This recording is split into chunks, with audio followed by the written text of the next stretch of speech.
आज की इस चर्चा में आपका स्वागत है। आज हम एक बहुत ही ज़रूरी सवाल को समझने की कोशिश करेंगे। एक ऐसा सवाल जो हम सबको कहीं ना कहीं परेशान करता है। सरकारें इतनी सारी अच्छी अच्छी योजनाएं बनाती हैं, बड़े बड़े वादे करती हैं, लेकिन जब तक वो हम तक यानी गांवों और शहरों तक पहुंचती हैं, उनका असर वैसा क्यों नहीं दिखता? अच्छी नीयत से बनी पॉलिसीज जमीन पर आकर फेल क्यों हो जाती हैं? ये सवाल बिल्कुल सही है और इसका जवाब किसी एक जगह पर नहीं है। ये एक पूरी चेन है जिसकी हर कड़ी को समझना बहुत जरूरी है। क्या गड़बड़ पॉलिसी बनाने के तरीके में है, या प्लानिंग के पुराने मॉडल में, या फिर प्रॉब्लम उस सिस्टम में है जो इन नीतियों को लागू करता है? एग्जैक्टली। तो आज हम इसी चेन की हर कड़ी को खोलकर देखेंगे। हम समझेंगे कि सरकार के फैसलों का ब्लूप्रिंट यानी पब्लिक पॉलिसी कैसे तैयार होता है। फिर हम भारत की प्लानिंग की बदलती सोच को देखेंगे, प्लानिंग कमीशन से नीति आयोग तक का सफर। और आखिर में हम शासन की सबसे जरूरी और सबसे मुश्किल कड़ी यानी लोकल गवर्नेंस की चुनौतियों पर बात करेंगे। चलिए इस पहेली को सुलझाना शुरू करते हैं। तो क्या ये मान लें कि प्रॉब्लम की शुरुआत ही पॉलिसी बनाने के तरीके यानी उसके डिजाइन में होती है? सरकार किसी समस्या को हल करने के लिए जो तरीका अपनाती है, जिसे पब्लिक पॉलिसी कहते हैं, क्या उसका कोई तय प्रोसेस है? बिल्कुल, एक स्टैंडर्ड प्रोसेस है जिसे पॉलिसी साइकिल कहते हैं। सोचिए, ये एक रेसिपी की तरह है जिसके कई स्टेप्स हैं। पहला स्टेप है एजेंडा सेटिंग, मतलब हजारों समस्याओं में से किसी एक पर सरकार का ध्यान जाना। जैसे जब दिल्ली में प्रदूषण खतरनाक स्तर पर पहुंच गया और मीडिया और अदालतों ने इसे उठाया, तब ये सरकार के एजेंडे में सबसे ऊपर आ गया। अच्छा, यानी पहले ये तय करना कि बनाना क्या है। ठीक है, ध्यान चला गया। फिर आता है पॉलिसी फॉर्मुलेशन, यानी रेसिपी लिखना। इसमें समस्या के समाधान के लिए अलग अलग विकल्पों पर विचार होता है, एक्सपर्ट से बात होती है, ड्राफ्ट बनते हैं। जैसे नेशनल एजुकेशन पॉलिसी 2020 बनाने से पहले देश भर में लाखों लोगों से सुझाव लिए गए थे। इसके बाद आता है अडॉप्शन, मतलब मंजूरी देना। जी, यानी रेसिपी को मंजूरी देना। जैसे संसद में जीएसटी जैसा कोई बड़ा कानून पास हो जाता है, और फिर उसे लागू करना। सही। चौथा और सबसे मुश्किल स्टेप है इम्प्लीमेंटेशन, यानी डिश को पकाना और परोसना। आयुष्मान भारत जैसी बड़ी स्कीम को देश के हर कोने में लागू करना इसी का हिस्सा है। और आखिर में आता है इवैल्यूएशन, मतलब ये चक्कर देखना कि डिश कैसी बनी, क्या उसमें नमक मिर्च सही था, क्या लोगों को पसंद आई। लेकिन असलियत में ये आखिरी स्टेप यानी इवैल्यूएशन कितनी ईमानदारी से होता है? ऐसा लगता है कि सरकारें नई नई स्कीमें लॉन्च करने में तो बहुत आगे रहती हैं, लेकिन ये मानने में हिचकिती हैं कि कोई योजना फेल हो गई है और उसे बदलने की जरूरत है। आपने बिल्कुल दुखती रग पर हाथ रख दिया। इवैल्यूएशन अक्सर सबसे कमजोर कड़ी होती है। कई बार राजनीतिक कारणों से योजनाओं को सफल बताया जाता है, भले ही जमीनी हकीकत कुछ और हो। और जब तक हम ये नहीं समझेंगे कि क्या काम नहीं कर रहा, हम उसे सुधार भी नहीं सकते। ये साइकिल का एक बहुत बड़ा ब्रेकडाउन पॉइंट है। तो क्या सरकार के पास हर समस्या के लिए एक ही तरह का टूल होता है, या अलग अलग समस्याओं के लिए अलग अलग तरह की पॉलिसीज होती है? बेहतरीन सवाल। सरकार के पास एक पूरा टूल बॉक्स होता है। पहली तरह की पॉलिसी है डिस्ट्रीब्यूटिव या वितरणात्मक। इसमें सरकार समाज के किसी खास हिस्से को कुछ बांटती है, जैसे सब्सिडीज, स्कॉलरशिप या घर। पीएम आवास योजना इसका क्लासिक उदाहरण है, जहां सरकार जरूरतमंदों को घर बनाने में मदद करती है। ठीक है, ये तो हुआ कुछ देना। और क्या है इस टूल बॉक्स में? दूसरा टूल है रीडिस्ट्रीब्यूटिव या पुनर्वितरणात्मक। ये थोड़ा मुश्किल और विवादास्पद होता है। इसमें समाज के एक हिस्से से संसाधन लेकर दूसरे को दिए जाते हैं ताकि असमानता कम हो। जैसे अमीरों पर ज्यादा टैक्स लगाकर उस पैसे से MGNREGA जैसी योजना चलाना, जिसमें गरीबों को रोजगार मिले। और तीसरा टूल है रेगुलेटरी, यानी नियम बनाना। ये न कुछ देता है न लेता है, बस सबके लिए नियम तय करता है, जैसे ट्रैफिक रूल्स या फैक्ट्री से निकलने वाले धुएं के मानक। इन सभी नीतियों को बनाने और लागू करने की जिम्मेदारी आखिरकार ब्यूरोक्रेट्स यानी हमारे अफसरों पर आती है। उन्हें किन मुश्किलों से गुजरना पड़ता है? हम अक्सर पॉलिटिकल प्रेशर की बात सुनते हैं, पर क्या सिर्फ यही एक चुनौती है? पॉलिटिकल प्रेशर तो है ही, लेकिन चुनौती उससे भी गहरी है। एक अफसर को ऑब्जेक्टिविटी यानी निष्पक्षता और सबूतों के आधार पर फैसला लेने और अपने राजनीतिक बॉस की इच्छाओं के बीच एक महीन धागे पर चलना पड़ता है। ट्रांसफर और पोस्टिंग का डर उन्हें साहसी फैसले लेने से रोकता है। लेकिन एक और बड़ी चुनौती है सिस्टम के अंदर से आने वाला विरोध। सिस्टम के अंदर से मतलब स्टेटस को बायस। कोई भी सिस्टम बदलाव को आसानी से स्वीकार नहीं करता। जब डायरेक्ट बेनिफिट ट्रांसफर यानी डीबीटी सिस्टम लाया गया तो इसका जबरदस्त विरोध हुआ। क्यों? क्योंकि इससे बहुत सारे बिचौलिए खत्म हो रहे थे जिनका सिस्टम में दबदबा था। तो एक ईमानदार अफसर को सिर्फ बाहर के दबाव से नहीं बल्कि अपने ही सिस्टम की जड़ता से भी लड़ना पड़ता है। जमीन पर उतरने में रुकावट बनती हैं। ये तो हुई एक बात, लेकिन शायद प्रॉब्लम उस पूरे ढांचे में है जिसके तहत ये अफसर काम करते हैं। मेरा मतलब है प्लानिंग का हमारा तरीका। आज़ादी के बाद से हमने एक सेंट्रलाइज्ड मॉडल अपनाया, पर 1991 के बाद दुनिया बदली, जिसे नियो लिबरल पैराडाइम कहते हैं। इसका हमारी प्लानिंग पर क्या असर हुआ? बहुत गहरा असर हुआ। 1991 से पहले का दौर था प्लानिंग कमीशन का। इसे आप ऐसे समझिए कि दिल्ली में बैठा एक हेड ऑफिस का आर्किटेक्ट देश के हर शहर के लिए एक ही डिजाइन की बिल्डिंग बना रहा है, चाहे वो शहर रेगिस्तान में हो या पहाड़ पर। टॉप डाउन या one size fits all approach. बिल्कुल। 1991 के बाद जब अर्थव्यवस्था खुली और सरकार का रोल बदला तो ये समझ आया कि ये मॉडल काम नहीं करेगा। और इसी बदलाव की सोच ने नीति आयोग को जन्म दिया। ये उस पुराने आर्किटेक्ट से कैसे अलग है? बिल्कुल। नीति आयोग एक अलग तरह का क्या कहते हैं जानवर है। वो हेड ऑफिस का आर्किटेक्ट नहीं है, बल्कि एक कंसल्टेंट है जो हर शहर में जाकर वहां के लोगों और वहां की जरूरत को समझता है और फिर उन्हें अपनी बिल्डिंग डिजाइन करने में मदद करता है। प्लानिंग कमीशन के पास राज्यों को पैसा देने की ताकत थी, जिससे वो एक तरह की सुपर कैबिनेट बन गया था। नीति आयोग एक थिंक टैंक है। उसका काम है कोऑपरेटिव फेडरलिज्म को बढ़ावा देना। कोऑपरेटिव फेडरलिज्म, सहकारी संघवाद, सुनने में भारी शब्द है। आसान भाषा में इसका क्या मतलब है? आसान भाषा में टीम इंडिया की तरह खेलना। केंद्र और राज्य एक दूसरे के खिलाफ नहीं, बल्कि एक टीम की तरह मिलकर देश के विकास के लिए काम करें। नीति आयोग राज्यों को पैसा नहीं देता, बल्कि उन्हें सलाह देता है, अच्छी प्रैक्टिसेस बताता है और उनके बीच एक हेल्दी कंपटीशन करवाता है। जैसे वो SDG इंडिया इंडेक्स जारी करता है, जिससे पता चलता है कि कौन सा राज्य स्वास्थ्य, शिक्षा जैसे लक्ष्यों पर बेहतर काम कर रहा है। नीति आयोग का एक big project aspirational district programme यानी ADP भी है, जिसकी काफी तारीफ हुई है। ये क्या है और ये क्यों खास है? ये प्रोग्राम बहुत खास है क्योंकि ये वन साइज फिट्स ऑल की सोच को पूरी तरह तोड़ता है। इसने देश के 100 से ज्यादा सबसे पिछड़े जिलों को चुना और उन पर फोकस किया। लेकिन फोकस करने का तरीका अलग था। हर जिले को 5 मुख्य क्षेत्रों स्वास्थ्य, शिक्षा, कृषि, फाइनेंशियल इंक्लूजन और इंफ्रास्ट्रक्चर पर काम करने को कहा गया। लेकिन कैसे करना है, ये उन पर छोड़ा गया। और इसके नतीजे कैसे रहे? क्या कोई ऐसा उदाहरण है जिससे हम समझ सकें कि ये काम कैसे करता है? इसके नतीजे बहुत शानदार रहे हैं। यहाँ तक कि UNDP ने भी इसे एक सफल मॉडल माना है। एक बहुत अच्छा उदाहरण है उत्तर प्रदेश का श्रावस्ती जिला। वहाँ के स्कूलों में बाल संसद का आइडिया लागू किया गया। ये सिर्फ एक दिखावे की संसद नहीं थी। इन बच्चों को जिम्मेदारी दी गई कि वो टीचर की अटेंडेंस, मिड डे मील की क्वालिटी और स्कूल की साफ सफाई पर नजर रखें। अचानक आपके पास अकाउंटेबिलिटी की एक ऐसी लेयर आ गई जो सिस्टम के अंदर से बच्चों की तरफ से आ रही थी। ये दिखाता है कि कैसे छोटे छोटे लोकल इनोवेशंस बड़े बदलाव ला सकते हैं। ठीक है, तो हमने पॉलिसी का ब्लूप्रिंट देख लिया, प्लानिंग का आर्किटेक्चर भी समझ लिया, लेकिन अब आते हैं सबसे बुनियादी सवाल पर। हम सरकार और शासन यानी गवर्नमेंट और गवर्नेंस शब्द सुनते हैं। क्या ये एक ही चीज है? नहीं, और ये फर्क समझना बहुत जरूरी है। इसे एक एनालॉजी से समझते हैं। गवर्नमेंट यानी सरकार एक कार की तरह है। उसका इंजन, पहिए, बॉडी, ये एक संस्था है। लेकिन गवर्नेंस यानी शासन उस कार को चलाने का तरीका है। क्या आप ट्रैफिक नियमों का पालन कर रहे हैं? क्या आप पैदल चलने वालों का ध्यान रख रहे हैं? एक बहुत महंगी कार को भी अगर बुरी तरह चलाया जाए तो वो खतरनाक है। वही हाल गवर्नमेंट और गवर्नेंस का है। बहुत बढ़िया एनालॉजी है। तो इस ड्राइविंग में यानी गवर्नेंस में क्या सिर्फ सरकारी ड्राइवर होती है? नहीं, यही तो सबसे दिलचस्प बात है। अच्छी गवर्नेंस में 3 ड्राइवर होते हैं। एक है सरकार यानी स्टेट, दूसरा है बाजार यानी मार्केट या प्राइवेट सेक्टर, और तीसरी है सिविल सोसाइटी यानी NGOs, नागरिक समूह वगैरह। इन तीनों के बीच तालमेल ही अच्छी गवर्नेंस की पहचान है। तो फिर गुड गवर्नेंस या सुशासन का असली मतलब क्या है?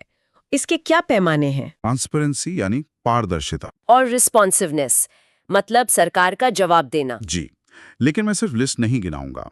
मजे की बात यह है कि ये सिद्धांत कई बार एक दूसरे से टकराते हैं। टकराते हैं कैसे? सोचिए, एक सिद्धांत है कंसेंसस ओरिएंटेड, यानी सबसे आम सहमति बनाकर फैसला लेना। इसमें बहुत समय लगता है। वहीं एक और सिद्धांत है रिस्पॉन्सिवनेस, यानी तुरंत एक्शन लेना। अब अगर किसी शहर में बाढ़ आ जाए तो क्या आप सबकी सहमति का इंतजार करेंगे या तुरंत राहत का काम शुरू करेंगे? गुड गवर्नेंस इन्हीं सिद्धांतों के बीच सही संतुलन बनाने की कला है। इसी तरह इफेक्टिवनेस, मतलब काम पूरा करना, और अकाउंटेबिलिटी यानी काम का हिसाब देना के बीच भी संतुलन साधना पड़ता है। और भारत इन पैमानों पर कहाँ खड़ा है? जैसे आपने अकाउंटेबिलिटी यानी जवाबदेही की बात की। यहाँ हमारे सामने चुनौतियां हैं। अकाउंटेबिलिटी और ट्रांसपेरेंसी की कमी का सीधा नतीजा करप्शन होता है। हाल ही में आई करप्शन परसेप्शन इंडेक्स 2024 में भारत की रैंकिंग गिरकर 96 हो गई है।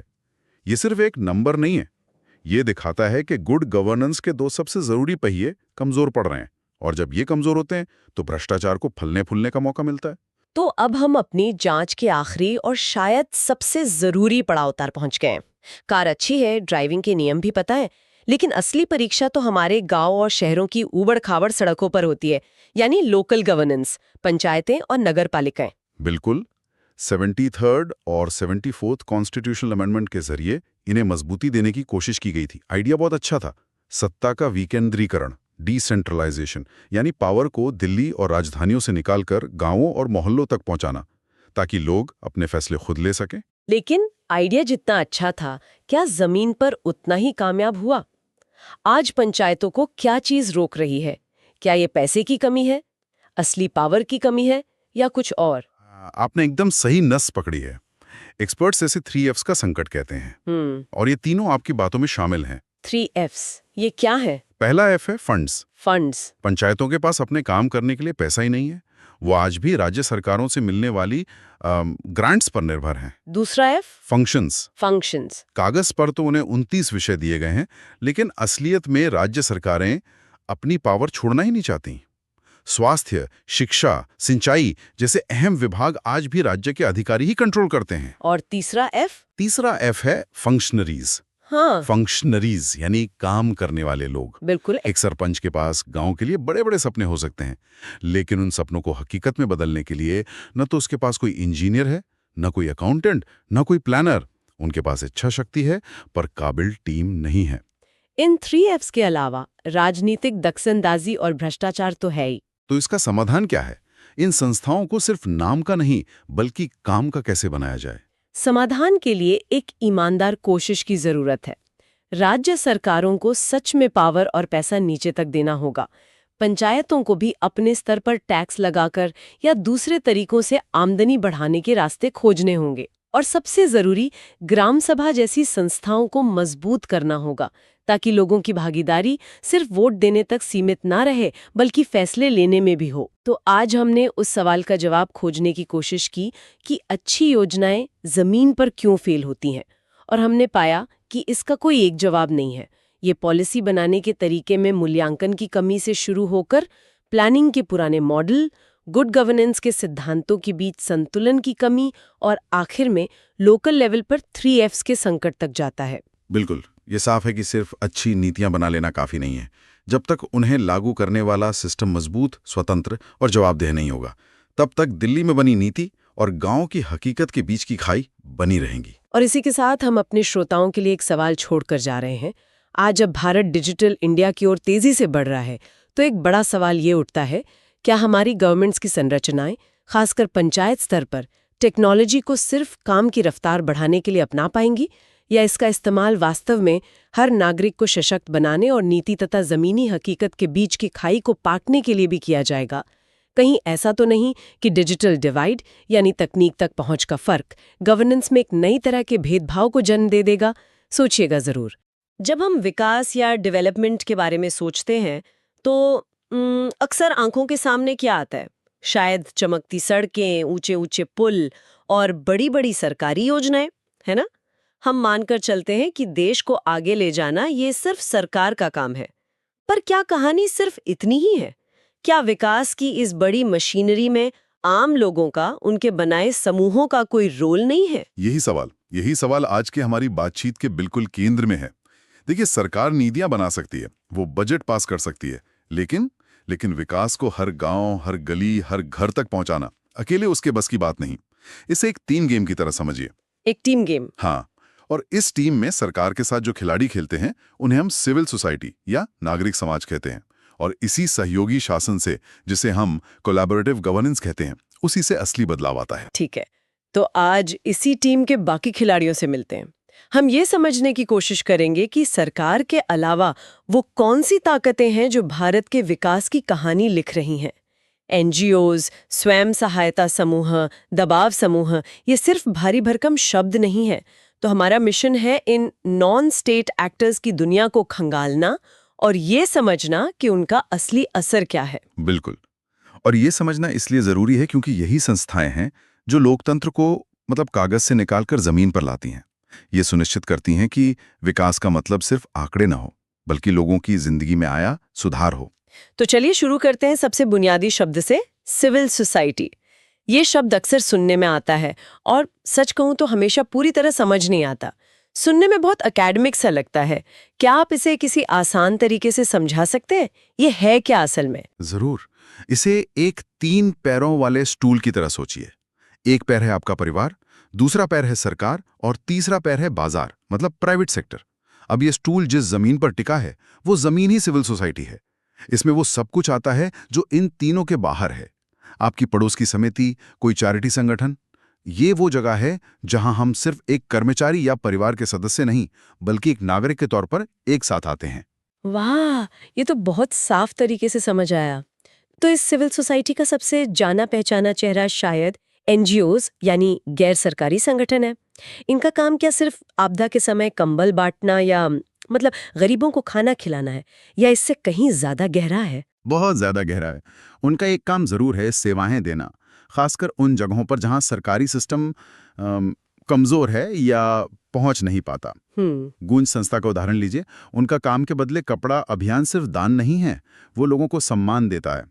वो कहते हैं कि आप अपने गांव में कोई सार्वजनिक काम कीजिए और उसके बदले में आपको जरूरत का सामान मिलेगा। ये उस खाई को भरते हैं जहां सिस्टम फेल हो जाता है। यानी सिर्फ मदद नहीं कर रहे? नहीं, ये लोगों की गरिमा भी बनाए रख रहे हैं। सही है। बिल्कुल। और उनका दूसरा, शायद इससे भी ज्यादा महत्वपूर्ण काम है वकालत करना, एडवोकेसी। वो उन मुद्दों पर आवाज उठाते हैं जिन पर कोई बात नहीं करना चाहता। मानवाधिकार, पर्यावरण। वो सरकार पर नीतियां बदलने के लिए दबाव बनाते हैं, रिसर्च करते हैं और समाज में जागरूकता फैलाते हैं। वो उन लोगों की आवाज बनते हैं जिनकी आवाज अक्सर अनसुनी रह जाती है। लेकिन यहीं पर एक मुश्किल सवाल भी खड़ा होता है। एनजीओज और खासकर उनकी फंडिंग को लेकर हमेशा एक विवाद बना रहता है। हम अक्सर सुनते हैं विदेशी पैसे पर चलने वाले एनजीओ। इसमें सरकार की चिंता भी तो जायज हो सकती है ना, कि आखिर ये पैसा आ कहां से रहा है और इसका इस्तेमाल कैसे हो रहा है? आपकी बात बिल्कुल सही है और ये एक बहुत ही जटिल मुद्दा है। सरकार की चिंता पारदर्शिता और राष्ट्रीय सुरक्षा को लेकर होती है, जो जायज है। इसी के लिए हमारे पास FCRA यानी फॉरेन कंट्रीब्यूशन रेगुलेशन एक्ट जैसा कानून है। इसका मकसद ही यही है कि विदेशी चंदे का हिसाब किताब साफ रहे और उसका इस्तेमाल देश विरोधी गतिविधियों के लिए न हो। और 2020 में तो इस कानून को और सख्त भी किया गया था, राइट? हाँ, नियमों को काफी कड़ा किया गया। जैसे पहले एनजीओज विदेशी चंदे का 50% तक अपने एडमिनिस्ट्रेटिव खर्चों पर, मतलब दफ्तर का किराया या स्टाफ की सैलरी, उस पर खर्च कर सकते थे।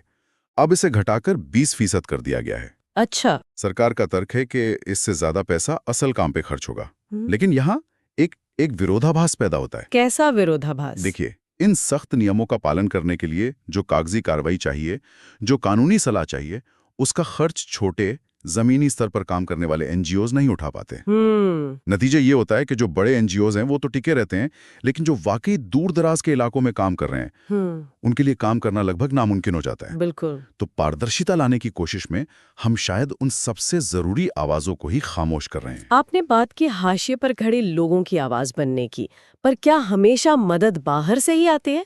क्या कोई ऐसा मॉडल भी है जहां लोग, खासकर महिलाएं, अंदर से अपनी ताकत खुद बना रही हों? शायद यहीं पर स्वयं सहायता समूहों यानी SHGs की भूमिका आती है। आपने बिल्कुल सही नब्ज पकड़ी है। अगर एनजीओज विकास की प्रक्रिया में एक टॉप डाउन तरीके का प्रतिनिधित्व करते हैं, तो SHGs बॉटम अप यानी जमीन से उठी एक खामोश क्रांति हैं। इनका मॉडल बहुत ही सरल है। 10-20 महिलाएं मिलकर एक समूह बनाती हैं, हर हफ्ते थोड़ी थोड़ी बचत करती हैं और फिर उसी जमा हुए पैसे से एक दूसरे को कम ब्याज पर कर्ज देती हैं। लेकिन इतनी छोटी बचत से बड़ा बदलाव कैसे आ सकता है? यहीं पर इस मॉडल का जादू छिपा है। असली उत्पाद वो कर्ज नहीं, बल्कि वो हर हफ्ते होने वाली मीटिंग है। उस मीटिंग में पहली बार एक महिला को घर से बाहर निकलकर दूसरी महिलाओं के साथ बैठने, अपनी बात रखने और मिलकर फैसले लेने का मौका मिलता है। वो जो कर्ज है वो तो बस एक जरिया है। वाओ! इससे जो सामाजिक पूंजी बनती है वो उन्हें साहूकार से लेकर बैंक मैनेजर तक से बात करने का आत्मविश्वास देती है। वाओ, ये देखने का एक बिल्कुल नया नजरिया है। तो ये सिर्फ एक वित्तीय मॉडल नहीं है। बिल्कुल नहीं, ये एक सामाजिक मंच है। क्या इसका कोई ठोस उदाहरण है जहां हमने इस बदलाव को बड़े पैमाने पर देखा हो? बिल्कुल, बिहार का जीविका कार्यक्रम इसका जीता जागता सबूत है। मैं एक बार बिहार के एक छोटे से गांव में जीविका की मीटिंग में गया था और मैंने वहां उन महिलाओं को, जो कुछ साल पहले तक शायद अपने पति से भी नजरें मिलाकर बात नहीं करती थी, उन्हें मैंने बैंक के ब्याज दरों और अपने छोटे व्यापार की मार्केटिंग स्ट्रेटजी पर बहस करते देखा। ये सिर्फ आर्थिक आत्मनिर्भरता नहीं है, ये एक सामाजिक और मानसिक क्रांति है। केरल का कुटुंबश्री भी ऐसा ही एक सफल मॉडल है। ये सुनना वाकई प्रेरणा देता है। लेकिन क्या ये मॉडल हर जगह सफल है या इसके सामने भी कुछ चुनौतियां हैं? चुनौतियां तो हैं और काफी बड़ी हैं। सबसे बड़ी चुनौती है पितृसत्तात्मक सोच। कई समाजों में आज भी महिलाओं का घर से बाहर निकलकर समूह बनाना या काम करना अच्छा नहीं माना जाता। दूसरी बड़ी चुनौती है बाजार तक पहुंच। Market linkage? हाँ, महिलाएं उत्पाद तो बना लेती हैं, अचार, मसाले, हस्तशिल्प, लेकिन उसे सही दाम पर बेचना और बड़े बाजार से जुड़ना उनके लिए मुश्किल होता है। यहाँ पर सरकार और बड़ी संस्थाओं को उनकी मदद करने की जरूरत है। तो हमने देखा कि कुछ समूह जमीन पर सेवाएं दे रहे हैं, कुछ अंदर से अपनी आर्थिक और सामाजिक शक्ति बना रहे हैं। लेकिन उन समूहों का क्या जो सीधे तौर पर सरकार की नीतियों को उसे प्रभावित करना चाहते हैं? मैं दबाव समूहों यानी प्रेशर ग्रुप्स की बात कर रही हूँ। ये राजनीतिक पार्टियों से कैसे अलग है? ये बहुत महत्वपूर्ण अंतर है। देखिए, राजनीतिक पार्टी का एकमात्र लक्ष्य चुनाव जीतकर सत्ता में आना होता है। वहीं दबाव समूह सत्ता के बाहर रहते हैं। उनका लक्ष्य सरकार बनाना नहीं, बल्कि सरकार पर दबाव बनाकर अपनी मांगों के हक में नीतियां बनवाना है। वो एक तरह से सरकार और जनता के बीच की कड़ी का काम करते हैं। और ये दबाव बनाते कैसे हैं? क्या तरीके हैं इनके? कई तरीके हैं। बड़े व्यापारिक घराने जैसे फिक्की या सीआईआई वो लॉबिंग करते हैं, मतलब मंत्रियों और अफसरों से मिलकर अपनी बात रखते हैं। वहीं किसान संगठन या छात्र संघ जैसे समूह रैलियां करते हैं, प्रदर्शन करते हैं और मीडिया के जरिए जनमत बनाने की कोशिश करते हैं। अच्छा। और कभी-कभी एक छोटा सा संघर्ष एक बहुत बड़े बदलाव की नींव रख देता है। जैसे कि सूचना का अधिकार यानी आरटीआई कानून। इसकी कहानी अद्भुत है। राजस्थान में मजदूर किसान शक्ति संगठन नाम के एक छोटे से समूह ने बस ये पूछना शुरू किया कि अकाल राहत के कामों में हमारा जो पैसा खर्च हुआ उसका हिसाब कहाँ है। इस एक छोटे से सवाल से जो आंदोलन शुरू हुआ, उसने पूरे देश को शासन में पारदर्शिता का एक ऐसा हथियार दे दिया जिसकी हम आज कल्पना भी नहीं कर सकते। ये एक दबाव समूह की ताकत का सबसे बेहतरीन उदाहरण है। दबाव समूहों की तरह ही सहकारी समितियां यानी कोऑपरेटिव्स भी तो एक सामूहिक शक्ति हैं, लेकिन उनका ध्यान आर्थिक हितों पर होता है। अमूल इसका सबसे बड़ा उदाहरण है। पर सवाल ये है कि हमारे देश में और कई अमूल क्यों नहीं बन पाए? इन समितियों के सामने क्या दिक्कतें हैं? आपने बहुत सही सवाल पूछा। सहकारी आंदोलन में भारत में क्रांति लाने की क्षमता थी, लेकिन वो पूरी तरह सफल नहीं हो पाया। इसकी सबसे बड़ी वजह है राजनीतिक हस्तक्षेप। अक्सर होता यह है कि एक सफल सहकारी समिति, मान लीजिए किसी इलाके की चीनी मिल, उस पर धीरे धीरे किसी स्थानीय नेता का कब्जा हो जाता है। अब फैसले किसानों के फायदे के लिए नहीं, बल्कि वोट बैंक और आप कह सकते हैं राजनीतिक संरक्षण के लिए लिए जाते हैं। यानी जो संस्था सदस्यों के भले के लिए बनी थी, वो किसी एक व्यक्ति के राजनीतिक करियर का जरिया बन जाती है। बिल्कुल। और धीरे धीरे वो पूरी संस्था अंदर से खोखली हो जाती है।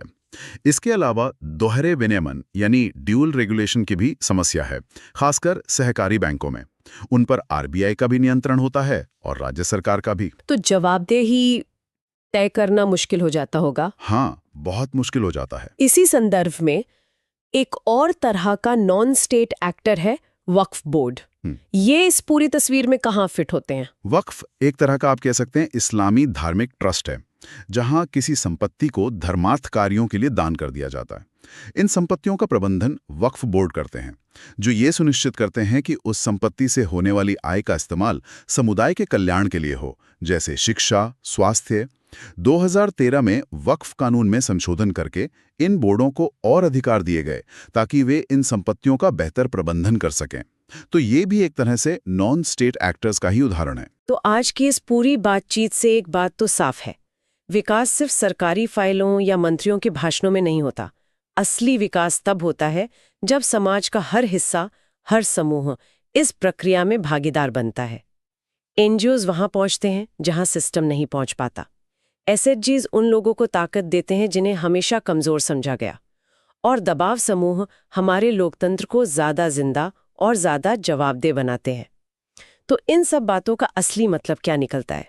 मतलब सीधा सा है, एक जागरूक नागरिक के तौर पर हमें इन संस्थाओं की भूमिका को समझना होगा। ये सरकार का विकल्प नहीं है। नहीं, बिल्कुल नहीं, ये उसके पूरक हैं। हाँ, यही वो संस्थाएं हैं जो विकास को समावेशी बनाती हैं और लोकतंत्र को मजबूत करती हैं। आपने बिल्कुल सही निचोड़ निकाला है। सरकार और नागरिक समाज का रिश्ता बड़ा दिलचस्प है। कभी ये साथ मिलकर काम करते हैं तो कभी एक दूसरे से लड़ते हैं, लेकिन एक स्वस्थ लोकतंत्र के लिए ये सहयोग और ये टकराव दोनों जरूरी हैं। सरकार विशाल जहाज की तरह है जो दिशा तय करती है, लेकिन ये छोटे छोटे समूह उन छोटी नावों की तरह हैं जो सुनिश्चित करते हैं कि जहाज का सामान हर किनारे तक पहुंचे और हर किनारे की आवाज कप्तान तक पहुंचे। बहुत खूब। मैं जाते जाते बस एक सवाल छोड़ना चाहूंगा जिस पर सोचना जरूरी है। आने वाले समय में टेक्नोलॉजी ये इस पूरे खेल को कैसे बदलेगी? क्या सोशल मीडिया और डिजिटल प्लेटफॉर्म्स एक छोटे से गांव के एसएचजी को ग्लोबल मार्केट से जोड़ देंगे और एक छोटे से आंदोलन को राष्ट्रीय आवाज बना देंगे? या फिर यही टेक्नोलॉजी सरकार के हाथ में निगरानी और नियंत्रण का एक नया हथियार बन जाएगी, जिससे इन आवाजों को दबाना और आसान हो जाएगा? इसका जवाब वो भविष्य के गर्भ में है। तो आज हम शासन और नागरिक के बीच के उस रिश्ते की बात करेंगे जो टेक्नोलॉजी की वजह से हर दिन बदल रहा है। बिल्कुल। एक तरफ हमारे फोन पर सरकारी ऐप्स हैं जो पासपोर्ट से लेकर सब्सिडी तक, मतलब सब कुछ आसान बनाने का वादा करते हैं, लेकिन दूसरी तरफ क्या यही टेक्नोलॉजी पारदर्शिता लाने के बजाय निगरानी का एक नया औजार बन रही है? आज हम ई गवर्नेंस की इसी चमकदार सतह के नीचे झांकेंगे और उन मुश्किल सवालों से निपटेंगे जो अक्सर नजरअंदाज कर दिए जाते हैं। चलिए इस पर एक गहरी नजर डालते हैं। ये एक बहुत ही दिलचस्प विरोधाभास है।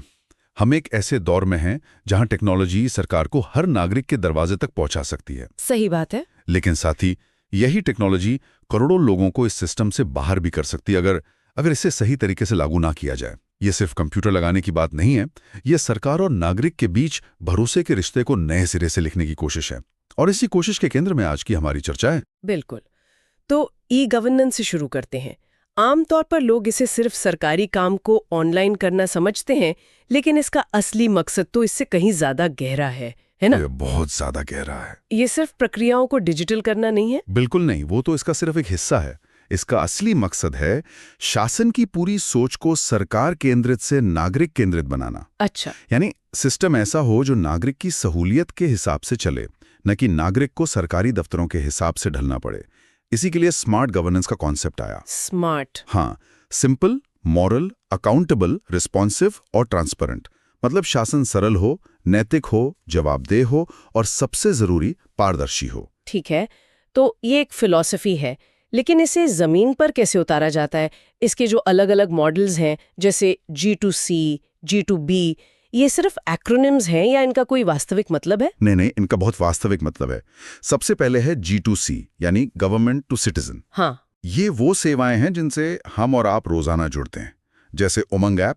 उमंग, राइट। उससे एक सुपर ऐप बनाने की कोशिश है जहां एक ही जगह पर शायद 1000 से ज्यादा सरकारी सेवाएं मिल जाएं। या डिजिलॉकर। हाँ, डिजिलॉकर तो वाकई एक गेम चेंजर रहा है। हर जगह फाइलों का बंडल लेके घूमने की जरूरत ही खत्म हो गई। बिल्कुल। लेकिन क्या इससे सच में लोगों को दफ्तरों के चक्कर लगाने से छुटकारा मिला है? क्योंकि शिकायतें तो अब भी बहुत हैं। ये एक मिला जुला सच है। बिल्कुल। CP ग्राम्स जैसा पोर्टल है जहां आप ऑनलाइन शिकायत दर्ज कर सकते हैं, और ये पहले से कहीं ज्यादा आसान है। लेकिन देखिए, टेक्नोलॉजी समाधान का रास्ता दिखा सकती है, उस पर चलने का काम तो इंसानों को ही करना है। और जब हम बिजनेस की बात करते हैं तो G2B यानी गवर्नमेंट टू बिजनेस मॉडल आता है। अच्छा। इसका सबसे बड़ा उदाहरण है GST पोर्टल या गवर्नमेंट ई-मार्केट प्लेस, जिसे जैम कहते हैं। जैम, हाँ। GM ने सरकारी खरीद की पूरी प्रक्रिया को बदल दिया है। पहले छोटे व्यापारी ये सोच भी नहीं सकते थे कि वो सरकार को अपना माल बेच पाएंगे।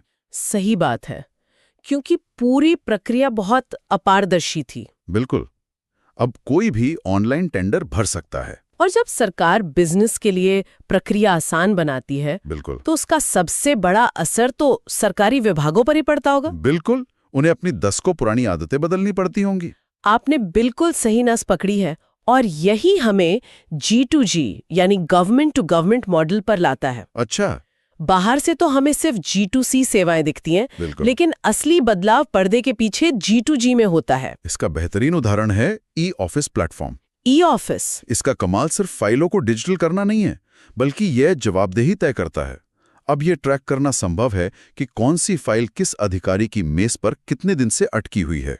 मतलब उस पुरानी बाबू संस्कृति पर सीधा प्रहार। सीधा प्रहार, जहां फाइलें महीनों तक गायब हो जाती थी। हालांकि इसका एक उल्टा असर भी है। वो क्या? कुछ अधिकारी अब डिजिटल रूप से भी फाइल को आगे न बढ़ाने के तरीके निकाल रहे हैं। ठीक है, तो हमारे पास यूमंग ऐप है, जेम पोर्टल है, ई-ऑफिस है, ये सब अलग अलग पहेली के टुकड़े जैसे लगते हैं। क्या कोई ऐसी बड़ी तस्वीर है जिसे बनाने की कोशिश हो रही है? हाँ। इन सबको एक साथ जोड़ने वाला धागा क्या है? वो धागा है डिजिटल इंडिया मिशन। ये कोई एक योजना नहीं है, बल्कि यूं समझिए, इन सभी प्रयासों को एक छाते के नीचे लाने वाला एक व्यापक विजन है। इसका लक्ष्य भारत को एक डिजिटल रूप से सशक्त समाज और ज्ञान आधारित अर्थव्यवस्था में बदलना है। और ये सिर्फ एक नारा नहीं है। डिजिटल इंडिया ने देश में डेटा की खपत को पूरी तरह बदल दिया है। ये तो है। 2014 में एक औसत भारतीय महीने में शायद 200-300 MB डेटा इस्तेमाल करता था। आज यह 15 GB से ज्यादा है। काफी बड़ा जंप है। और इसी डेटा ठायती की नींव पर ही ई-गवर्नेंस की इमारत खड़ी है। लेकिन यही नींव डेटा सुरक्षा की सबसे बड़ी चुनौती भी बन जाती है। तो इस मिशन के मुख्य स्तंभ क्या है? इसके 3 मुख्य स्तंभ हैं। हाँ। पहला है हर नागरिक के लिए डिजिटल इंफ्रास्ट्रक्चर। इसी के तहत भारत नेट प्रोग्राम के जरिए देश की लाखों ग्राम पंचायतों को ऑप्टिकल फाइबर से जोड़ा जा रहा है, ताकि गांव-गांव तक हाई स्पीड इंटरनेट पहुंचे। बिल्कुल। दूसरा स्तंभ है मांग पर शासन और सेवाएं, यानी सरकारी सेवाओं की डिजिटल डिलीवरी, जिसके उदाहरण हमने अभी देखे। हाँ। और तीसरा, जो शायद सबसे जरूरी है, वो है नागरिकों का डिजिटल सशक्तिकरण, मतलब डिजिटल साक्षरता। सही बात है, क्योंकि अगर लोगों को टेक्नोलॉजी इस्तेमाल करनी ही नहीं आएगी, तो बेहतरीन इंफ्रास्ट्रक्चर और एप्स भी बेकार हैं। एग्जैक्टली। सुनने में तो ये एक बहुत ही आदर्श तस्वीर लगती है, लेकिन जमीनी हकीकत अक्सर अलग होती है। सबसे बड़ा रोड़ा, जिसे हम डिजिटल डिवाइड कहते हैं, वो सिर्फ इंटरनेट की पहुंच का मामला नहीं है, है ना? बिल्कुल नहीं। डिजिटल डिवाइड की कई परतें हैं। पहली है पहुंच, मतलब एक्सेस की, शहरों और गांवों के बीच। हाँ। दूसरी है सामर्थ्य, अफोर्डेबिलिटी की, कि क्या गरीब आदमी स्मार्टफोन और डेटा का खर्च उठा सकता है।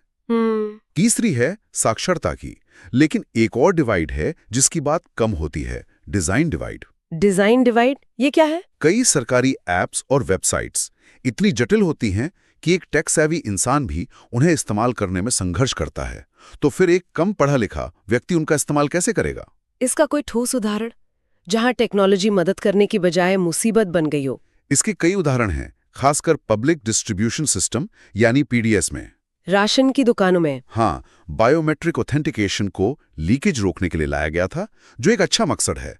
लेकिन कई बार मजदूरों के उंगलियों के निशान घिस जाते हैं और मशीन उन्हें पहचान नहीं पाती। ओह। नतीजा, जिस गरीब को राशन मिलना चाहिए, वो सिस्टम की नाकामी की वजह से उससे वंचित रह जाता है। यहाँ टेक्नोलॉजी समाधान बनने की बजाय खुद एक समस्या बन गई। और जब हम हर किसी को ऑनलाइन ला रहे हैं, उनके बायोमेट्रिक्स और हर तरह का डेटा इकट्ठा कर रहे हैं, तो हम उन्हें एक बहुत बड़े खतरे में भी डाल रहे हैं। बिल्कुल। यहाँ सुविधा और निजता के बीच की लड़ाई बहुत गंभीर है। ये आज के दौर का सबसे बड़ा सवाल है।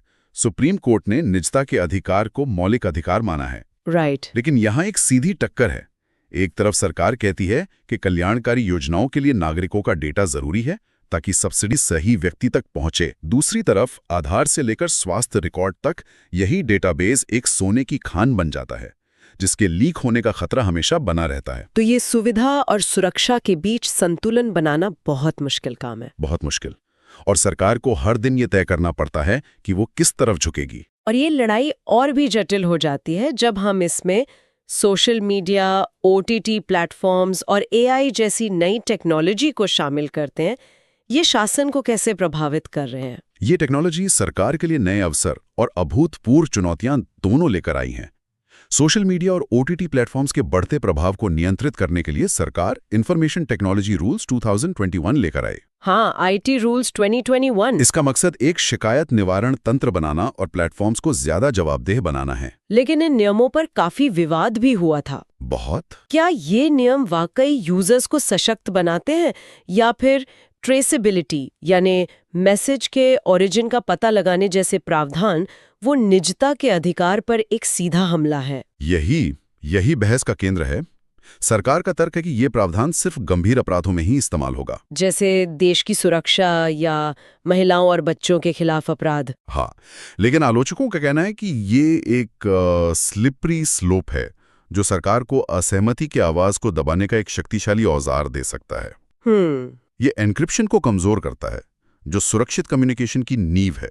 और अब तो डीपफेक जैसी टेक्नोलॉजी ने एक नई चुनौती खड़ी कर दी है, जहां सच और झूठ में फर्क करना लगभग नामुमकिन हो गया। बिल्कुल। और ब्लॉकचेन टेक्नोलॉजी के बारे में क्या? इसकी बहुत चर्चा होती है कि ये शासन में क्रांति ला सकती है। ब्लॉकचेन में जबरदस्त क्षमता है, खासकर उन क्षेत्रों में जहां भरोसे की कमी है, जैसे जमीन के रिकॉर्ड। अच्छा। भारत में जमीनी विवाद मुकदमों का सबसे बड़ा कारण है। अगर लैंड रिकॉर्ड्स को ब्लॉकचेन पर डाल दिया जाए तो उनसे छेड़छाड़ करना लगभग नामुमकिन हो जाएगा। इससे तो बहुत पारदर्शिता आएगी। लेकिन इसे लागू करने में बहुत चुनौतियां हैं। इसके लिए एक मजबूत कानूनी ढांचे और बहुत ज्यादा तकनीकी क्षमता की जरूरत है। ठीक है, ये सब टेक्नोलॉजी की बात हुई, लेकिन शासन का एक दूसरा ज्यादा मानवीय पहलू है, वादा। वादा? हाँ। सरकार और नागरिक के बीच भरोसे का वादा। और यहीं पर सिटीजन चार्टर की बात आती है। या आखिर है क्या? सिटीजन चार्टर को आप यूं समझिए एक रेस्टोरेंट के मेन्यू की तरह। अच्छा। ये बताता है कि क्या क्या सेवाएं मिलेंगी, कितने समय में मिलेंगी, और अगर आपकी सर्विस खराब हो तो शिकायत के लिए मैनेजर कौन है। मतलब एक दस्तावेज जिसमें संगठन अपने वादे लिखता है। हाँ बिल्कुल। वो वादा करता है कि वो नागरिकों को क्या सेवाएं देगा, उनकी गुणवत्ता का स्तर क्या होगा, और अगर वादे पूरे ना हो तो शिकायत कहाँ की जाएगी। विचार तो बहुत अच्छा है, लेकिन मेरा और शायद कई सुनने वालों का अनुभव है कि ये बस दफ्तर के दीवारों पर लगे बेमतलब के पोस्टर हैं। इन्हें टूथलेस टाइगर्स यानी बिना दांतों वाला शेर क्यों कहा जाता है? इसे बिना दांतों वाला शेर इसलिए कहते हैं क्योंकि ये दहाड़ तो सकता है पर काट नहीं सकता। मतलब? सोचिए आप एक दफ्तर में जाती हैं जहां चार्टर पे लिखा है ड्राइविंग लाइसेंस 7 दिन में मिलेगा। 30 दिन हो गए हैं और कुछ नहीं हुआ। आप उस चार्टर की तरफ इशारा करती हैं और अधिकारी बस कंधे उचका देता है। तो आप क्या कर सकते हैं? कुछ भी नहीं। कुछ भी नहीं, क्योंकि इन चार्टर्स के पीछे कोई कानूनी बाध्यता नहीं है। अगर कोई विभाग अपने वादे पूरे नहीं करता तो उस पर कोई जुर्माना नहीं लगाया जा सकता। मतलब कोई असली जवाबदेही है ही नहीं। बिल्कुल। और दूसरी बड़ी वजह है इनका खराब डिजाइन। इन्हें बंद कमरों में अधिकारी बना देते हैं बिना नागरिकों से पूछे कि उन्हें असल में क्या चाहिए। अच्छा। नतीजा ये होता है कि ये अव्यावहारिक बन जाते हैं। और तीसरी वजह है जागरूकता की कमी। लोगों को पता ही नहीं होता। न नागरिकों को, और कई बार तो सरकारी कर्मचारियों को भी अपने ही विभाग के सिटीजन चार्टर के बारे में पता नहीं होता। तो जो वादा लिखा गया है उसे ना तो कोई मांग रहा है और ना ही कोई देने की परवाह कर रहा है। तो इस बिना दांतों वाले शेर में दांत कैसे लगाए जाएं? क्या कोई समाधान सुझाया गया है? हाँ, इसके लिए सेवोत्तम मॉडल का सुझाव दिया गया है। ये शब्द सेवा और उत्तम से मिलकर बना है। सेवा में उत्कृष्टता? बिल्कुल। इसे दूसरे प्रशासनिक सुधार आयोग यानी सेकंड ARC ने एक क्वालिटी मैनेजमेंट फ्रेमवर्क के तौर पर विकसित किया है।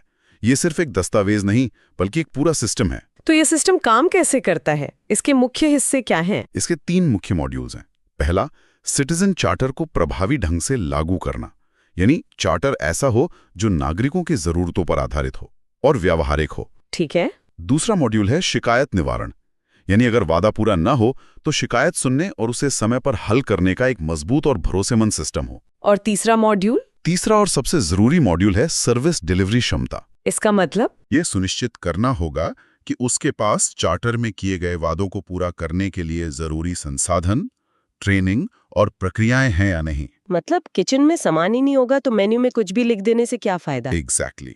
सेवोत्तम मॉडल इन तीनों चीजों को एक साथ जोड़ता है ताकि वादा सिर्फ कागज पर ना रहे बल्कि हकीकत में पूरा हो। लेकिन सेवोत्तम मॉडल का सुझाव तो 1 दशक से भी पहले सेकंड ARC ने दिया था। अगर ये इतना ही प्रभावी है तो आज भी हम इसे एक सुझाव के तौर पर क्यों डिस्कस कर रहे हैं? जमीन पर ये बड़े पैमाने पर लागू क्यों नहीं हो पाया? क्योंकि ये सिर्फ एक तकनीकी सुधार नहीं है, ये एक सांस्कृतिक बदलाव की मांग करता है। सांस्कृतिक बदलाव? हाँ, ये सरकारी विभागों से कहता है कि वे खुद को शासक नहीं बल्कि सेवा प्रदाता मतलब सर्विस प्रोवाइडर समझें। ये जवाबदेही तय करने की बात करता है जो हमारे सिस्टम में बहुत से लोगों को असहज करता है। और उसके लिए मजबूत राजनीतिक इच्छा शक्ति की जरूरत है। बिल्कुल, जो अब तक पूरी तरह से नहीं दिखी है। तो आज की चर्चा से ये साफ है कि ई-गवर्नेंस में सरकारी सेवाओं को हर नागरिक के दरवाजे तक पहुंचाने की जबरदस्त क्षमता है, लेकिन डिजिटल डिवाइड जैसी गहरी खाइयां भी हैं जिन्हें पाटना बहुत जरूरी है। और हमने ये भी देखा कि सिटीजन चार्टर जैसे वादे इरादे में तो नेक हैं, पर उन्हें हकीकत में बदलने के लिए सेवोत्तम जैसे ठोस फ्रेमवर्क और उसे लागू करने की राजनीतिक इच्छा शक्ति की जरूरत है। बिल्कुल, ये सिर्फ टेक्नोलॉजी या नियमों की बात नहीं है, बल्कि मानसिकता बदलने की भी है। शासन को सेवा समझने की मानसिकता। अंत में सोचने वाली बात यह है कि जैसे जैसे शासन डिजिटल होता जा रहा है, असली सवाल सिर्फ टेक्नोलॉजी की कुशलता का नहीं बल्कि भरोसे का है। हम ऐसे सिस्टम कैसे बनाएं जो सिर्फ तेज और पारदर्शी ही ना हो, बल्कि ये भी सुनिश्चित करें कि हर नागरिक, चाहे उसकी डिजिटल साक्षरता कुछ भी हो, ये महसूस करे कि उसकी आवाज सुनी जा रही है, उसका सम्मान हो रहा है और वो इस प्रक्रिया में सिर्फ एक डेटा पॉइंट नहीं बल्कि एक सम्मानित भागीदार है। यही असली चुनौती है। सरकार चलाना मुझे लगता है असल में एक रस्सी पर चलने जैसा है ना? हाँ बिल्कुल, एक बहुत ही महीन संतुलन। एक तरफ आपको विकास की रफ्तार बनाए रखनी है तो दूसरी तरफ ये भी देखना है कि भाई कोई पीछे ना छूट जाए। सही बात है। एक तरफ उद्योगों को बढ़ावा देना है तो दूसरी तरफ पर्यावरण को भी बचाना है। तो ये जो बैलेंसिंग एक्ट है, इसी को तो गवर्नेंस कहते हैं। बिल्कुल सही पकड़ा आपने। तो आज की हमारी ये गहरी पड़ताल इसी कला को समझने की है, जिसे हम कहते हैं सेक्टोरियल गवर्नेंस। हम देखेंगे कि सरकार, समाज, अर्थव्यवस्था, पर्यावरण, इन अलग अलग मैदानों में ये संतुलन कैसे साधती है। सामाजिक आर्थिक नीतियां बनती कैसे हैं, पर्यावरण के नियम कानून विकास की राह में रोड़ा हैं या कवच, और इन सब के ऊपर क्या शासन में नैतिकता सिर्फ किताबों की बात रह गई है? बिल्कुल। और गवर्नेंस का असली खेल, जैसा आपने कहा, वो नियमों और कानूनों के पन्नों में नहीं बल्कि इसी संतुलन में है।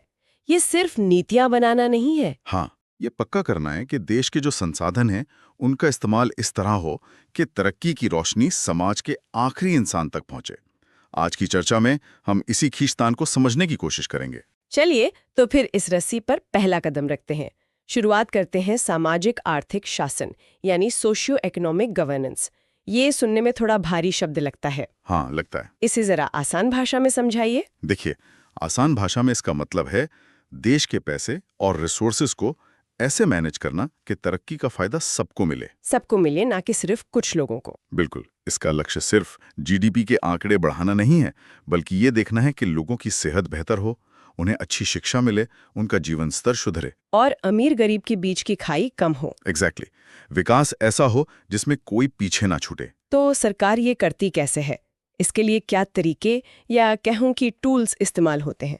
मेरे ख्याल से सबसे पहले दिमाग में सरकारी योजनाएं ही आती हैं। हाँ, और इसका सबसे बड़ा और क्लासिक उदाहरण है मनरेगा, यानी महात्मा गांधी राष्ट्रीय ग्रामीण रोजगार गारंटी अधिनियम।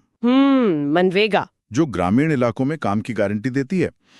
लेकिन पिछले कुछ सालों में ये योजनाएं लोगों तक पहुंचाने का तरीका वो पूरी तरह से बदल गया है।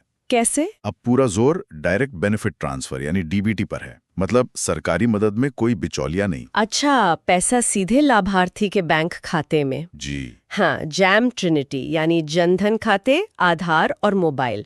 उसने तो जैसे इस पूरे सिस्टम में क्रांति ला दी है। कागज पर तो ये बहुत ही कुशल और फूल प्रूफ लगता है। कुशल तो ये बेशक है। भ्रष्टाचार, लीकेज सब खत्म। हाँ, इससे अरबों रुपए की बचत हुई है जो पहले गलत हाथों में चले जाते थे। लेकिन यहीं पर गवर्नेंस की वो पहली और सबसे बड़ी खींचतान सामने आती है। कौन सी? कुशलता बनाम न्याय। Efficiency versus equity. DBT technology के लिहाज से बहुत एफिशिएंट है, पर क्या ये हमेशा न्याय संगत है? एक मिनट, ये एक दिलचस्प बात है। आप कह रहे हैं कि जो चीज कुशल है जरूरी नहीं कि वो सबके लिए न्यायपूर्ण भी हो। हाँ, यही तो मुद्दा है।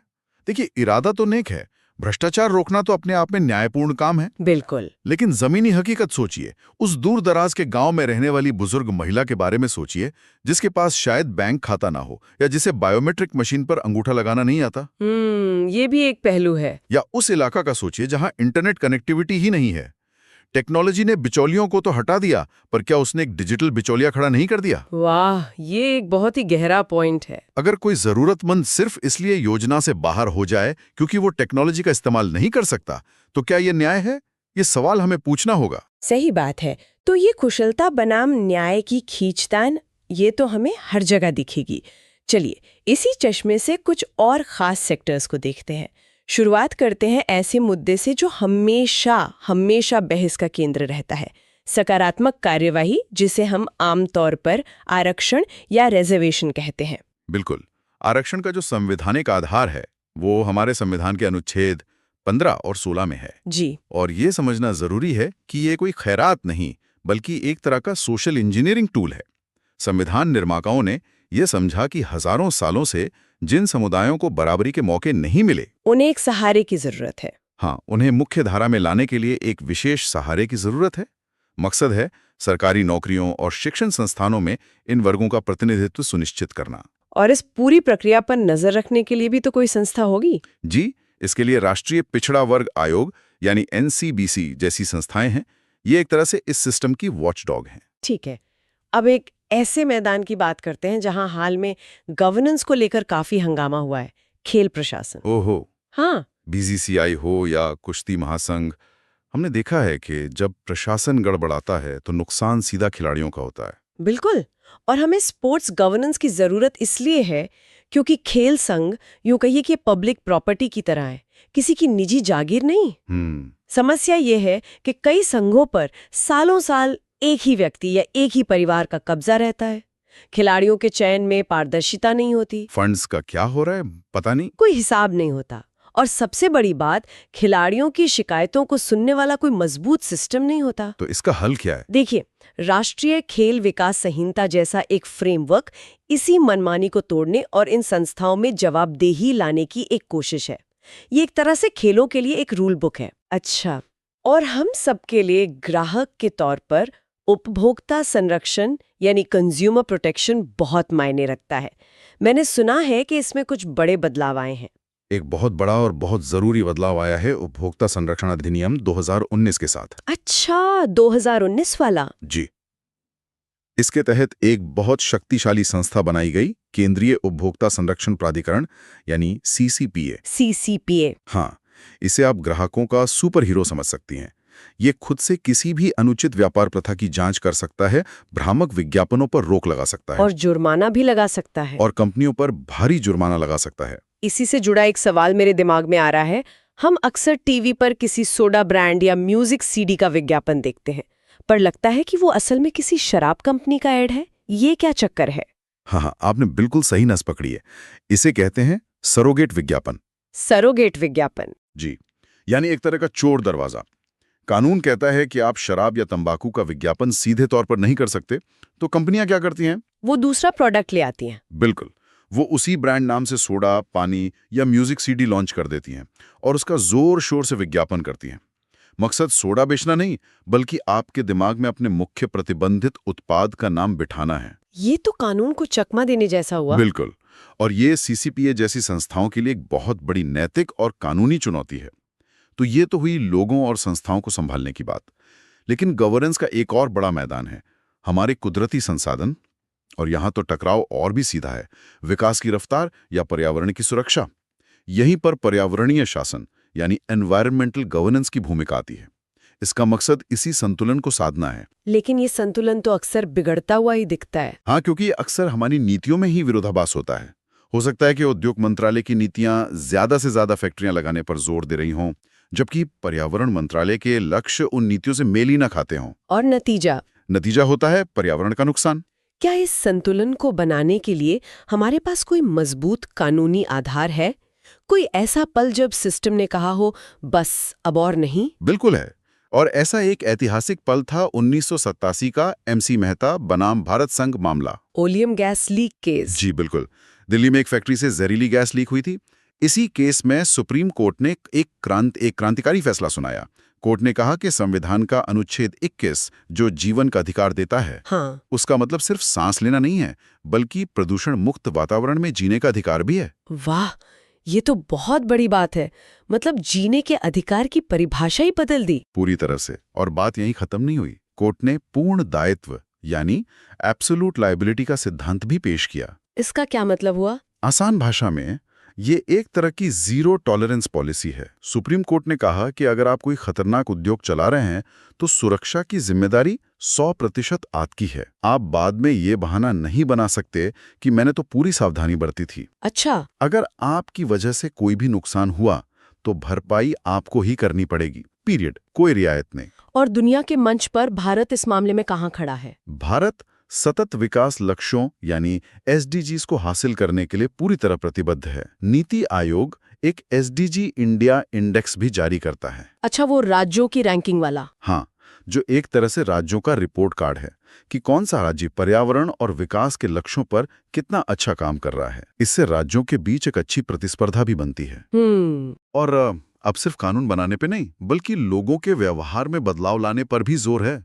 मिशन लाइफ यानी लाइफस्टाइल फॉर एनवायरनमेंट इसी का एक उदाहरण है। ठीक है, हमने क्या और कैसे पर तो बहुत बात कर ली। कानून है, संस्थाएं हैं, नीतियां हैं, लेकिन इन सबको चलाने वाली नीयत का क्या? वो कौन सी मॉरल कंपस है जो गवर्नेंस को सही दिशा में रखती है?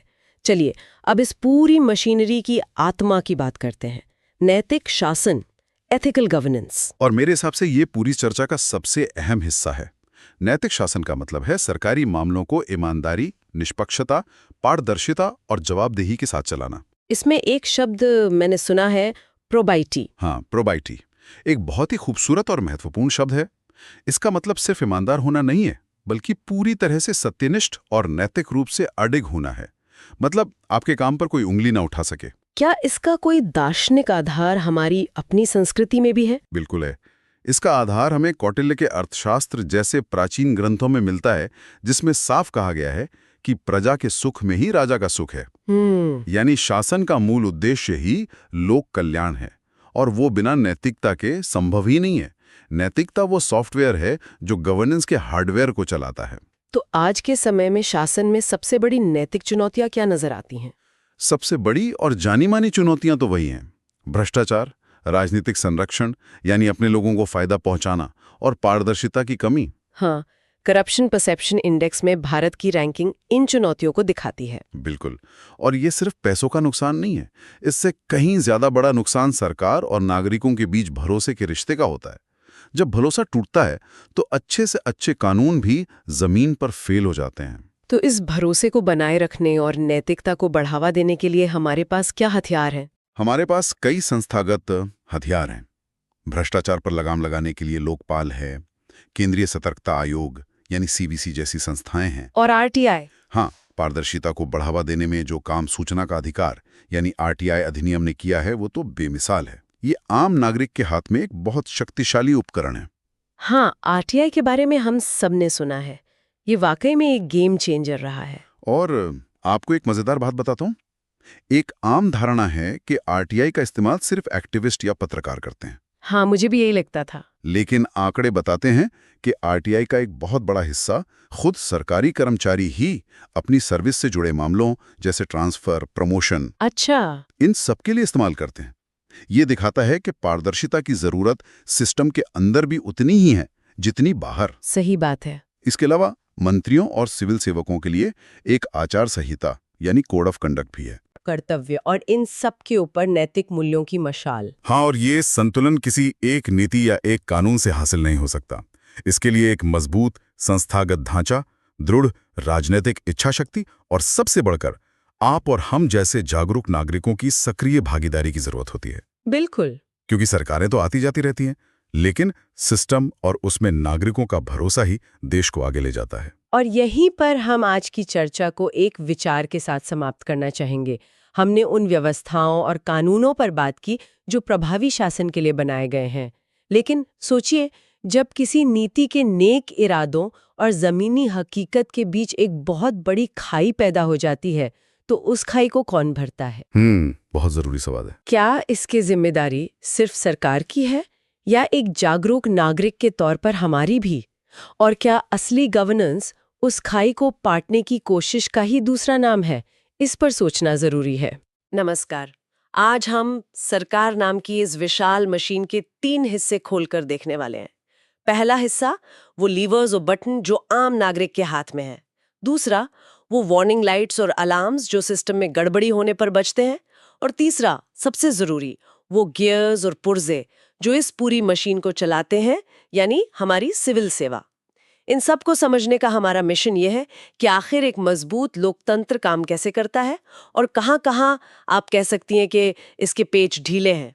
तो चलिए इस गहरी पड़ताल में उतरते हैं। सबसे पहले उन बटन्स की बात करते हैं जो सीधे जनता के हाथ में है, और इसमें सबसे बड़ा बटन है सूचना का अधिकार, यानी RTI। इसने तो जैसे सरकार और नागरिक के रिश्ते की पूरी परिभाषा ही बदल दी। इसका जो मूल विचार है वो क्या था? देखिए, इसका मूल विचार बहुत क्रांतिकारी था। ये सरकार को एक बंद, अपारदर्शी किले से निकालकर जनता के सामने जवाबदेह बनाने के लिए था।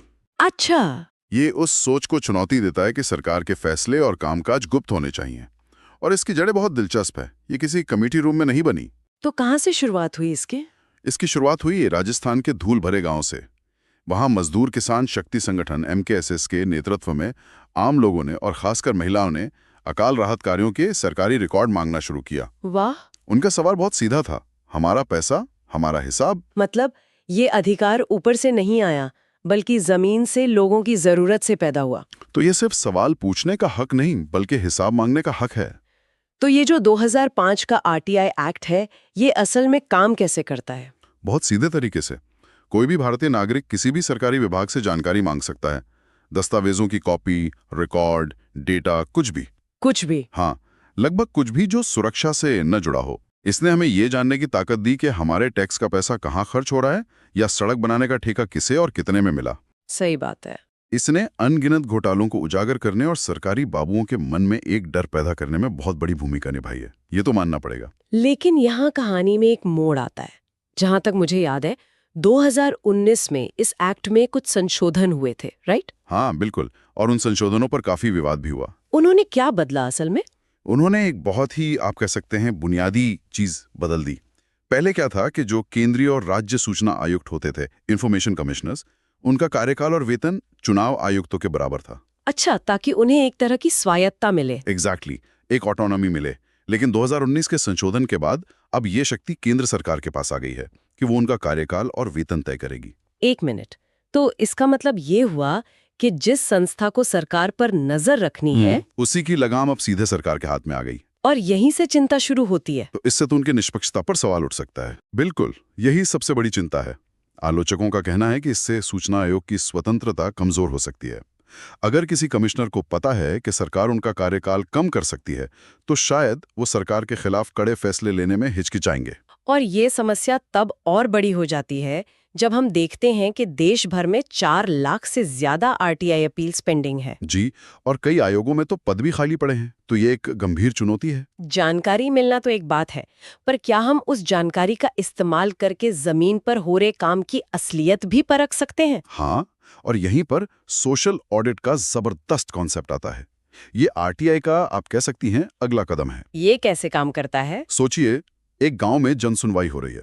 एक तरफ सरकारी अधिकारी अपने रजिस्टर लेकर बैठे हैं और दूसरी तरफ गांव वाले। अधिकारी पढ़ता है, इस सड़क पर 200 मजदूरों ने 15 दिन काम किया। ठीक है। भीड़ में से कोई खड़ा होकर कहता है, साहब, मेरे तो सिर्फ 10 दिन के पैसे मिले हैं, या ये सड़क तो बनी नहीं। यही सोशल ऑडिट है, सरकारी दावों का जनता द्वारा किया गया ऑडिट। अच्छा, मनरेगा जैसी योजनाओं में तो ये अनिवार्य भी है। ये तो सच में पावर टू द पीपल वाली बात हुई। और इसमें सबसे आगे मेघालय रहा है। उन्होंने बाकायदा एक सोशल ऑडिट कानून बनाया है जो देश के लिए एक बेंचमार्क बन गया है। वाह। ये सोशल अकाउंटेबिलिटी का बेहतरीन उदाहरण है। इसमें जवाबदेही सिर्फ सरकार की नहीं, बल्कि समाज की भी बनती है। नागरिक सिर्फ सवाल नहीं पूछते बल्कि समाधान का हिस्सा बनते हैं। तो नागरिकों के पास आरटीआई और सोशल ऑडिट जैसे टूल्स हैं, लेकिन जब बड़ा संगठित भ्रष्टाचार सामने आता है तो सिस्टम के अंदर कौन से अलार्म बजते हैं? वो कौन सी संस्थाएं हैं जिन्हें ये जिम्मेदारी दी गई है? इसके लिए हमारे पास कई संस्थाएं हैं। सबसे ऊपर है लोकपाल, जिसकी स्थापना 2013 के एक बड़े आंदोलन के बाद हुई थी। हाँ, वो तो मुझे याद है।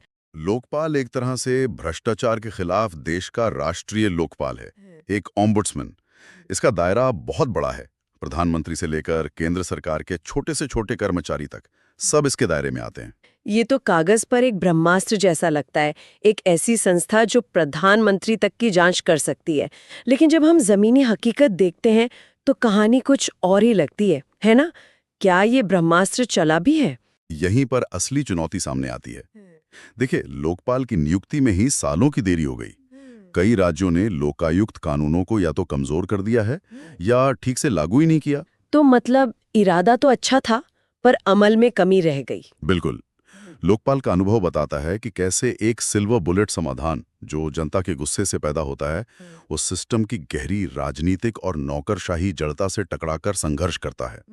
शायद हमने एक सुपर बॉडी बनाने पर इतना ध्यान दिया कि हर स्तर पर प्रक्रियाओं को मजबूत करने के उबाऊ लेकिन जरूरी काम से ध्यान भटक गया। लोकपाल तो बाहर से नजर रखता है, पर उन लोगों का क्या जो सिस्टम के अंदर की गड़बड़ी को उजागर करना चाहते हैं? मैं विसल ब्लोअर्स की बात कर रही हूँ। उनके लिए विसल ब्लोअर्स प्रोटेक्शन एक्ट है। इसका मकसद ऐसे लोगों को सुरक्षा देना है जो भ्रष्टाचार या किसी गलत काम का खुलासा करते हैं। लेकिन इसकी प्रभावशीलता पर भी गंभीर सवाल हैं। कैसे सवाल? हाल के कुछ बदलावों में झूठी या तुच्छ शिकायतें करने वालों के लिए सजा का प्रावधान है। अब सुनने में तो ये ठीक लगता है कि कोई झूठी शिकायतें ना करे। हाँ, लेकिन इसका गलत इस्तेमाल भी हो सकता है। मतलब अगर किसी को डराना हो तो उसकी शिकायत को तुच्छ बताकर उसी पर कार्रवाई कर दो। बिल्कुल, इसे ही चिलिंग इफेक्ट कहते हैं।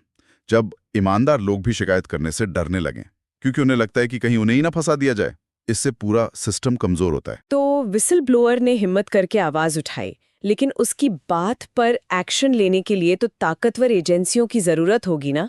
यहीं पर सीबीआई और ईडी की एंट्री होती है, जिनका नाम हम आजकल लगभग हर दूसरी खबर में सुनते हैं। सही कहा। सीबीआई यानी केंद्रीय अन्वेषण ब्यूरो भ्रष्टाचार और गंभीर अपराधों की जांच करने वाली देश की टॉप एजेंसी है। और ईडी? और ईडी यानी प्रवर्तन निदेशालय मनी लॉन्ड्रिंग जैसे आर्थिक अपराधों की जांच करती है। ये दोनों भ्रष्टाचार के खिलाफ लड़ाई में बहुत अहम हैं। लेकिन इन पर अक्सर राजनीतिक हस्तक्षेप के आरोप भी लगते हैं।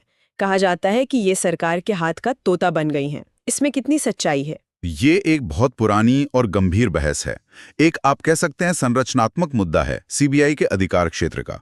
संविधान के अनुसार पुलिस राज्य का विषय है। अच्छा। इसलिए सीबीआई को किसी भी राज्य में जांच करने के लिए उस राज्य सरकार की सामान्य सहमति यानी जनरल कंसेंट की जरूरत होती है। इसे थोड़ा आसान भाषा में समझाइए, ये सामान्य सहमति क्या है? इसे ऐसे समझिए कि जनरल कंसेंट एक तरह का खुला निमंत्रण है जो राज्य सीबीआई को देता है कि आप हमारे राज्य में आकर भ्रष्टाचार के मामलों की जांच कर सकते हैं। ठीक है। जब कोई राज्य इसे वापस लेता है तो वो कह रहा है अब से हमारे घर में आने से पहले हर बार दरवाजा खटखटाकर इजाजत लेनी होगी। और ऐसा हुआ है क्या? हाँ, हाल के सालों में कई गैर बीजेपी शासित राज्यों ने ये सहमति वापस ले ली है। इससे हर केस के लिए अलग परमिशन की जरूरत पड़ती है, जो प्रक्रिया को धीमा और ज्यादा राजनीतिक बना देती है। तो ये केंद्र और राज्यों के बीच बढ़ते अविश्वास को भी दिखाता है। बिल्कुल। तो हमने नागरिकों के हाथ के लीवर्स और सिस्टम के अलार्म्स की बात की। अब उस मशीन के सबसे जरूरी हिस्से पर आते हैं, वो गियर्स और पुर्जे जो असल में इस पूरी मशीन को चलाते हैं। हमारी सिविल सेवा, जिसे सरदार पटेल ने भारत का स्टील फ्रेम कहा था। और ये नाम बहुत सोच समझ कर दिया गया था। लोकतंत्र में सिविल सेवकों की भूमिका सिर्फ सरकारी नीतियों को लागू करना नहीं है। वे कानून व्यवस्था बनाए रखते हैं और शासन को एक निरंतरता देते हैं, भले ही सरकारें बदलती रहें। हाँ, ये बहुत जरूरी है। संविधान निर्माताओं ने इसकी अहमियत को समझा था। इसीलिए संविधान में अनुच्छेद 312 है जो आईएएस, आईपीएस जैसी अखिल भारतीय सेवाओं का प्रावधान करता है। और एक अनुच्छेद 311 भी है ना? जी, और अनुच्छेद 311 जो सिविल सेवकों को मनमाने ढंग से नौकरी से निकाले जाने से बचाता है। अच्छा, तो क्या अनुच्छेद 311 एक तरह का जॉब इंश्योरेंस है, ताकि अफसर बिना किसी राजनीतिक दबाव के निडर होकर मुश्किल फैसले ले सकें? आप इसे ऐसा कह सकते हैं। इसका मकसद उन्हें राजनीतिक बदले की भावना से बचाना है, ताकि वे निष्पक्ष होकर काम कर सकें। लेकिन इसी स्टील फ्रेम में सुधार की बात भी हमेशा होती रहती है। हाँ, ये कहा जाता है कि ये फ्रेम अब पुराना और जंग लगा हो गया है। बिल्कुल। तो आज के समय में इसमें क्या बड़े सुधार हो रहे हैं? मैंने मिशन कर्मयोगी के बारे में काफी सुना है। ये क्या है? मिशन कर्मयोगी सिविल सेवा में सोच का एक बहुत बड़ा बदलाव है। अब तक हमारा सिस्टम रूल बेस्ड था, यानी नियमों और वरिष्ठता पर आधारित। मतलब सीनियरिटी के हिसाब से प्रमोशन। हाँ, मिशन कर्मयोगी इसे रोल बेस्ड बनाना चाहता है। इसका मतलब है कि किसी अधिकारी को किसी पद पर सिर्फ इसलिए नहीं बिठाया जाएगा कि वो सीनियर है, बल्कि इसलिए बिठाया जाएगा कि क्या उसके पास उस भूमिका के लिए जरूरी क्षमता है। अच्छा, तो इसका मतलब ये हुआ कि एक आईएएस ऑफिसर जो टेक्नोलॉजी में बहुत अच्छा है, उसे जबरदस्ती स्वास्थ्य विभाग में नहीं भेजा जाएगा? हाँ, उम्मीद तो यही है। उसे शायद डिजिटल इंडिया जैसे किसी प्रोजेक्ट में लगाया जा सकता है। इसका मकसद अधिकारियों की क्षमताओं को लगातार ट्रेनिंग के जरिए बढ़ाना है। ये बहुत तार्किक लगता है। पर क्या सिस्टम में इतना बड़ा बदलाव लाना आसान होगा? बिल्कुल आसान नहीं होगा। दशकों पुरानी आदतें और मानसिकता बदलने में वक्त लगता है, लेकिन ये एक सही दिशा में उठाया गया कदम है। और इसी से जुड़ा एक और बड़ा सुधार है लैटरल एंट्री का। हाँ, यानी बाहर से, प्राइवेट सेक्टर से एक्सपर्ट्स को सीधे सरकार में बड़े पदों पर लाना।